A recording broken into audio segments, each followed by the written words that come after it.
요한계시록 1장 7절에서 8절 같이 한번 봉독하겠습니다. 볼지어다 그가 구름을 타고 오시리라. 각 사람의 눈이 그를 보겠고 그를 찌른 자들도 볼 것이요 땅에 있는 모든 족속이 그로 말미암아 애곡하리니 그러하리라. 아멘. 주 하나님이 이르시되 나는 알파와 오메가라. 이제도 있고 전에도 있었고 장차 올 자요 전능한 자라 하시더라. 아멘. 오늘 7절 보니까 우리 주님께서 그가 구름을 타고 오신다 이렇게 말씀합니다. 구름 타고 오는 것은 큰 영광으로 오신다는 것을 뜻합니다. 예수님도 인자가 구름을 타고 큰 영광과 권능으로 오는 것을 사람들이 보리라 이렇게 말씀을 하셨습니다. 각 사람의 눈이 그를 보겠고, 각 사람의 눈이 그를 본다는 것은 공개적으로 오신다는 뜻입니다. 심지어 그를 찌른 자들도 볼 것이요 예수님을 박해했던 자들, 찔렀던 자들도 보게 될 것이다. 그러니까 예수님을 핍박하고 죽이는 데 참여한 모든 사람들도 큰 영광과 권능으로 오시는 심판장이신 예수님을 보게 된다는 것입니다. 이는 참으로 경악스러운 일이 아닐 수가 없습니다. 자기를 찔러 죽인 예수님이 세상을 심판하시는 심판장으로 오시는 것을 볼 때 그 공포가 얼마나 크겠습니까? 그래서 이어지는 구절에 땅에 있는 모든 족속이 그로 말미암아 애곡하리니 그러하리라. 땅에 있는 모든 족속이 그로 말미암아 애곡합니다. 그러니까 일시적으로 예수님을 찌르고 예수님을 죽여서 그들이 승리한 것처럼 여기고 있을지 모르지만 주님께서 영광 중에 재림하시는 그날에 그들은 필히 공포에 떨게 된다는 것입니다. 자, 그날에 그들이 당할 고통이 얼마나 큰지 주님은 요한에게 보여주셨습니다. 나중에 계시록 6장 가면은 또 내용이 나오게 되는데 복음을 영접하지 않고 거부한 자들, 또 마지막 구원의 기회를 놓쳐버린 자들은 땅을 치며 통곡하게 될 것입니다. 그래서 주님의 심판은 예외가 없습니다. 땅에 있는 모든 족속이 그 받을 형벌과 고통을 인하여 통곡할 것입니다. 요한이 그러하리라고 이렇게 말씀한 것은 그리스도의 심판의 준엄함을 강조한 것입니다. 요한은 볼지어다라고 시작하면서 수신자들에게 구름을 타고 오시는 그리스도를 바라보라고 했습니다. 성도들은 지금 현재 도미티안 황제의 그런 조직적인 기독교 박해로 인하여서 어려운 현실로 문제, 참 여러 가지 참담함을 경험하면서 매우 지쳐 있었습니다. 하루하루 사는 것이 매우 고달팠던 것이죠.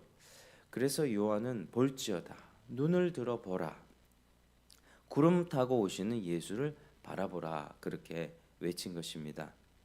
주님이 재림하시는 그날이 믿지 않는 자들과 악인들에게는 형벌의 날이지만 그리스도인에게는 구원의 날이라고 하는 사실을 기억해야 되는 것이죠.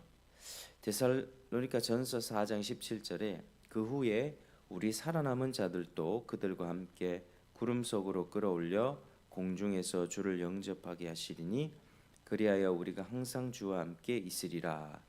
영원한 하나님 나라에 우리가 들어갈 것을 분명히 말씀하고 있습니다.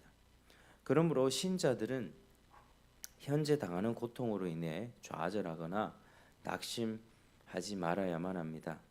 세상이나 국가, 사회가 망가지는 모든 일들을 내 개인적으로나 가정적으로나 이 사회, 국가, 전 세계적으로 일어나는 여러 가지 환란의 소식들, 고통의 그런 일들을 보면서 부정적으로만 보지 말아야 하는 것이죠. 왜냐하면 최후 승리가 가까이 오기 때문입니다. 최후 승리를 확신하고 지금 현재를 인내하며 살아가야만 합니다. 묵묵히 십자가의 길을 가신 예수님을 본받아야만 합니다. 그래서 적극적으로 고난을 참고 견뎌야만 합니다. 그러면 승리를 얻게 될 것입니다. 그래서 우리가 예수를 믿는다는 것은 참 하나님께서 우리에게는 네 삶의 모든 고통을 내가 없애줄 것이다. 이런 기독교를 약속해 준 적이 없습니다. 너희가 세상에서 환난을 당하나 담대하라. 내가 세상을 이기었노라. 세상이 너를 미워하면 먼저 나를 미워한 것으로 알라. 주님 말씀하셨습니다. 너희는 내게 속한 것이기에 세상이 나를 미워함으로 세상이 너희도 미워하느니라. 우리 주님이 말씀하신 것은 세상이 너희를 미워하고 너희를 박해할 것이다. 너희는 환난 가운데 살아갈 것이다. 그러나 담대하라. 내가 이겼기에 너희들 적극적으로 인내하고 믿음으로 따라온다면 너희가 최후 승리를 맛볼 수 있을 것이다. 그래서 우리가 기독교 신앙생활을 하면서 예수를 믿어도 왜 이렇게 안 풀리고 왜 이렇게 내 삶은 여전히 문제가 많은가? 예, 원래 문제가 많습니다. 원래 문제 없는 인생은 절대로 없습니다. 근데 우리는 기독교를 믿으면서 주님이 내 고통을 자꾸 덜어주시기를 기도합니다. 그걸 자꾸 기대를 많이 합니다. 그런데 주님께서 그 고통을 덜어주시기보다는 그 고통 가운데 하나님을 만나기를 원하십니다. 고통이 하나님을 만나는 길이기 때문이죠. 그 고통 가운데 어려운 가운데 주님을 바라보길 원하고 그 고통 가운데 섭리하신 하나님을 인정하기를 원하고 현실의 이 죄의 문제로 인하여서 그 고통의 문제는 다 없앨 수 없지만 예수님이 재림하시면 이미 우리는 구원을 받고 세상이 줄 수 없는 평안을 누리며 바쁘며 살아가지만 주님이 재림하시면 모든 것이 완성되고 그때에는 눈물과 아픔과 슬픔, 저주, 사망이 없는 그날이 오게 될 것이다. 이걸 소망하면서 우리가 사는 것이죠. 그래서 우리는 믿음으로 살고 또 사랑으로 살고 소망함으로 그렇게 사는 것입니다. 이걸 반드시 기억해야 되는 것입니다. 그래서 오늘 기독교 자꾸 말씀 선포와 메시지가 이런 기복적인 신앙을 강조하고 있다면 이 세상에서 고통 없어질 거다, 다 잘 풀릴 거다, 자꾸 이런 메시지가 강조되고 있다면 그런 메시지는 참 문제가 있다. 우리가 분별해야 되는 것이죠. 마지막으로 요한은 이제 8절에 보니까 현재뿐만 아니라 미래를 포함한 모든 역사가 하나님의 손안에 있다는 것을 다시 한번 확인시켜 주고 있습니다. 주 하나님이 이르시되 나는 알파와 오메가라. 이제도 있었고 전에도 있었고 장차 올 자요 전능한 자라 하시더라. 그래서 알파는 헬라어의 첫 번째, 또 오메가는 마지막 알파벳입니다. 영어로 따지면 나는 A와 Z요 이런 뜻이죠. 나는 처음이자 마지막이다. 그러니까 하나님의 영원성을 뜻합니다. 하나님이 창조하셨고 또 하나님이 또 종말의 역사를 이루시는 분. 하나님의 처음인 동시에 끝이십니다. 인간은 태어나면 또 죽음이 있듯 시작과 끝이 있습니다. 그런 하나님의 시작도 없고 끝도 없으십니다. 시작 안에 끝이 있고 끝 안에 시작이 있습니다. 하나님은 시간과 공간을 초월하신 분이십니다. 우리는 지금 시간이 6시 넘어가고 있고 째깍째깍 우리 시간을 이렇게 흐르는 시간 속에서 살아가고 있지만 우리 주님은 그렇지가 않습니다. 모든 것을 초월해 계시고 나라는 인생을 볼 때도 나의 인생 이렇게 이 세상에 태어나기 전부터 나를 아셨고 또 내가 살아가는 인생을 통으로 보십니다. 내가 태어나는 순간 살아가는 인생 70년이든 80년이든 전반 그리고 끝날 하나님 나라에 가서 함께 영원히 살아가는 그 모든 인생을 영원한 인생을 통으로 보시는 분이시죠. 역사도 그렇게 보십니다. 전에도 있었고 지금도 계시고 앞으로 장차 오실 분, 지금 또 오고 계시는 분이십니다. 그래서 우리 하나님이 이런 분이다. 이 사실을 우리가 알아야 되고 또 전능한 자라 하시더라. 전능한 분입니다. 헬라의 신들은 셀 수 없이 많았습니다. 잡신 문화였습니다. 우상 문화.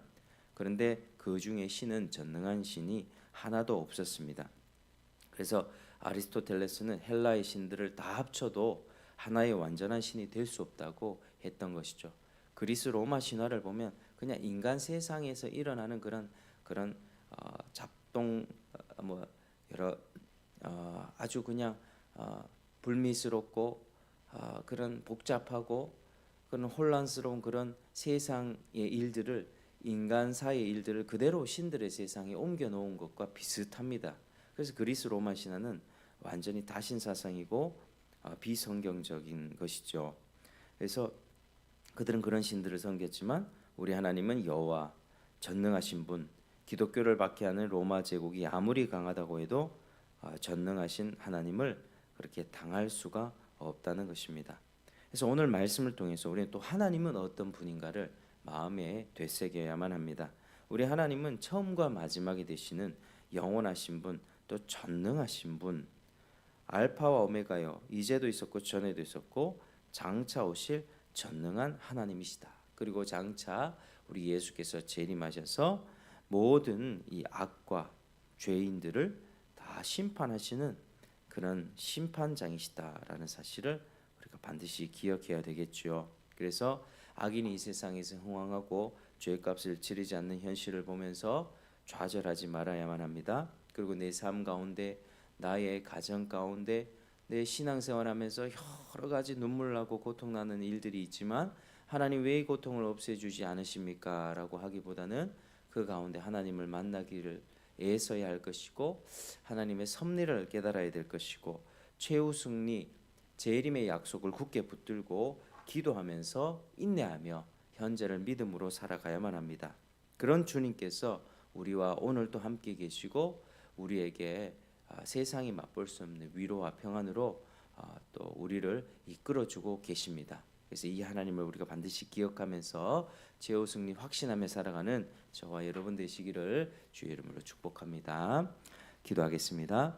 하나님 아버지 감사합니다. 오늘 우리 하나님에 관해서 또 예수 그리스도의 재림과 심판, 최후 심판에 관해서 공의로운 그런 심판에 관해서 살펴보았습니다. 하나님 우리가 살아가면서 참 여러 가지 어려운 일들이 있고 죄가 흥왕하고 악인들은 여전히 설치되는 것을 볼 수 있습니다. 그러나 하나님 이런 상황 속에서 우리가 헛된 기대를 하지 않기를 원합니다. 예수를 믿으면 고통이 다 없어질 거야. 헛된 기대를 버리고 고통 가운데 주님을 만나길 원하고 주님을 섬기길 원하고 최후 승리를 바라보며 살아가기를 원합니다. 오늘 또 그 믿음으로 살기를 원하오니 우리를 이끌어 주시고 우리 믿음을 붙잡아 주시옵소서. 예수님 이름으로 기도